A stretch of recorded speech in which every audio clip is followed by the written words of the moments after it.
Bonjour, vous écoutez l'épisode 22 de Change ma vie, le podcast qui vous donne des outils pour votre esprit.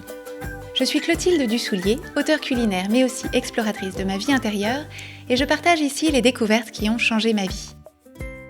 Change ma vie est un podcast publié tous les jeudis et vous retrouverez tous les éléments et les ressources dont je parle sur le site changemavie.com. Abonnez-vous au podcast sur iTunes pour être notifié des nouveaux épisodes chaque semaine. Et si ce podcast vous plaît, la meilleure façon de le soutenir est de laisser un avis avec 5 étoiles sur iTunes. C'est ça qui donne envie à d'autres de le découvrir. Aujourd'hui, je vais vous parler d'une pratique qui n'a l'air de rien, qui ne coûte rien et ne demande vraiment pas beaucoup d'efforts, mais qui, si on l'adopte, peut avoir des effets bénéfiques renversants. Il s'agit de la gratitude. La définition de la gratitude, c'est un sentiment de reconnaissance qu'on éprouve quand on a reçu un service ou un bienfait. Donc spontanément, on pense peut-être à la gratitude qu'on ressent envers quelqu'un directement, par exemple nos parents qui nous ont donné la vie, logé, nourri et éduqué, ou envers un voisin qui récupère nos paquets quand on est absent. Ce type de sentiment de gratitude est assez transactionnel et il nous donne souvent envie d'agir en retour en remerciant la personne verbalement ou en lui offrant quelque chose en signe de remerciement ou encore en se rendant disponible pour rendre à notre tour service quand l'opportunité se présente. On va se proposer pour payer la maison de retraite des parents ou arroser les plantes du voisin quand il part en vacances. Donc ça, c'est super, c'est un type de gratitude qui entretient de bons rapports avec les gens qui nous entourent, on garde. Mais plus largement, ce qui est vraiment intéressant et qu'on ne fait pas spontanément, c'est de développer et d'entretenir un sentiment de gratitude plus général pour les bonnes choses qu'on a dans notre vie, les bonnes choses qui nous entourent, qu'on puisse ou non les attribuer à quelqu'un en particulier. Et quand on parle de la gratitude comme une pratique, quelque chose de régulier, comme on pourrait pratiquer le piano ou le tennis ou l'anglais, il s'agit de prendre un petit moment dans sa journée, quelques secondes ou peut-être une minute, pour réfléchir et identifier par exemple 3 choses pour lesquelles on éprouve de la gratitude dans notre vie. Et ça, si on en prend l'habitude, si on le fait quotidiennement ou semi-quotidiennement, on intègre cette façon de penser à notre vision du monde et ça a un pouvoir de transformation de notre état d'esprit vraiment étonnant. Il y a plusieurs raisons. Un premier élément qui explique ça, c'est ce qu'on appelle le biais négatif du cerveau humain, qu'on a déjà abordé plusieurs fois, mais notamment dans l'épisode 3 de ce podcast qui s'appelle « Vous n'êtes pas vos pensées ». Dans cet épisode que je vous invite à écouter ou à réécouter, on a parlé de ce biais négatif qui nous conduit à attacher plus d'importance et à passer plus de temps à considérer les choses négatives que les choses positives. On a expliqué dans ce podcast pourquoi est-ce qu'on était câblé comme ça et d'ailleurs comment est-ce qu'on pouvait faire pour changer les choses, mais la gratitude, c'est une façon très efficace de contrecarrer ce biais négatif. Le deuxième élément, c'est que qu'on le veuille ou non, on vit dans une société de consommation qui repose pour fonctionner sur notre insatisfaction chronique, qu'elle nourrit et qu'elle entretient. Ça, c'est vraiment important d'en avoir conscience parce que, à moins de vivre dans une grange sur le plateau de l'Aubrac et de n'être exposé à aucune forme de médias au quotidien, on reçoit chaque jour des centaines de messages, notamment publicitaires mais pas seulement, qui orientent notre attention sur ce qu'on n'a pas, sur ce qu'on n'est pas, ou sur ce qu'on a mais qui n'est pas aussi beau, pas aussi neuf, pas aussi moderne, pas aussi performant que ce qu'on pourrait avoir. Donc passer un peu de temps chaque jour pour honorer ce qu'on a déjà et ce qu'on est déjà, c'est une façon de rétablir un peu l'équilibre. Et d'ailleurs, dans la plupart des cas, on s'aperçoit qu'on éprouve de la gratitude pour des choses qui ne s'achètent pas, pour des sentiments, pour des personnes, pour des expériences. Et donc, ça permet de repenser un peu notre idée de la valeur des possessions matérielles. Mais bon, ça c'est dit en passant. Troisième élément qui explique l'intérêt de cette pratique régulière de la gratitude, c'est que le cerveau ne peut pas se concentrer sur 2 idées opposées en même temps. C'est-à-dire qu'il nous est cognitivement impossible d'éprouver de la gratitude et simultanément de s'apitoyer sur notre sort. On ne peut pas éprouver de la gratitude et simultanément se sentir déprimé ou envieux ou amer. Donc, chaque pensée de gratitude que vous entretenez, la place que vous allez donner à chacune de ces pensées, c'est autant de place que vous lui donnez pour s'épanouir et autant de terrain que les pensées négatives n'occuperont pas. Parce que là où il y a de la gratitude et de l'appréciation pour la vie, c'est la joie qui fleurit, c'est l'enthousiasme, le plaisir, la satisfaction, qui sont tous des ingrédients du bonheur. Donc concrètement, tout ça est bien joli, mais comment est-ce qu'on s'y prend ? Eh bien c'est très simple. Tous les jours, ou bien 2 ou 3 fois par semaine, on prend un petit moment pour identifier et honorer 3 choses qui nous inspirent de la gratitude, de la reconnaissance. On peut se les dire dans sa tête, mais c'est encore plus efficace de les noter. On peut d'ailleurs se faire un petit carnet de gratitude qu'on garde sur sa table de nuit ou sur son bureau ou dans son téléphone.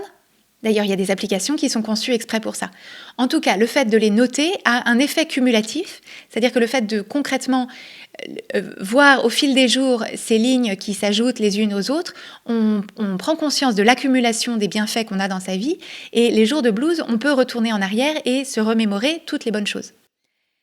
On peut faire ça le matin en se réveillant ou le soir quand on se couche, ou bien si on pratique la méditation, on peut y intégrer un moment de gratitude. Et si on a une famille qui est ouverte à ce genre de choses, on peut leur proposer de mettre en place un petit rituel au moment du dîner où chacun va partager avec les autres ses 3 sources de gratitude pour la journée. C'est évidemment un cadeau à faire à ses enfants de les sensibiliser à ça, mais il faut que tout le monde en ait envie, donc évidemment, il faut forcer personne. Pour le choix des choses à mettre en avant, j'ai quelques conseils à vous offrir. D'abord, c'est important d'être précis et spécifique. Par exemple, plutôt que de dire ou d'écrire « Je remercie la vie pour mes enfants, mon conjoint et ma maison », il vaut mieux dire « Merci la vie pour mon fils qui a une fossette adorable sur le menton », « Merci la vie pour mon conjoint qui me surprend toujours avec son humour décalé » et « Merci la vie pour l'arbre que je vois depuis la fenêtre de ma salle de bain ».